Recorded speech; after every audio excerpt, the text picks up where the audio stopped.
মুসলিমরা নামাজ পড়তো এমনটা আসলে কখনো হয়নি। মুসলিম পরিবারের সন্তান কিন্তু 5 ওয়াক্ত নামাজ পড়ে না, এমনটা বিরল ছিল।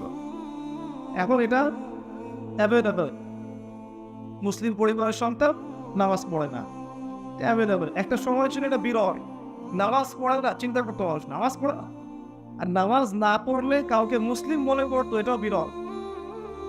আমরা মনে করি সে নামাজ না পড়লে মুসলিম, সফেস আলী নামটা মনে করতেন না। মান তারাকা সালাতান মুতাআম্মিদান ফাকাদ কাফারা, তারা মনে করতেন যে ব্যক্তি সালাত ইচ্ছা করে ছেড়ে দিয়েছে কাফের হয়ে গেছে। আমরা এখন দেখি মুসলিম পরিবারের সন্তান সালাত পড়ে, ইভেন মুসলিম পরিবারের গার্ডিয়ান বয়স 40, 50, 60 নামাজ পড়ে না।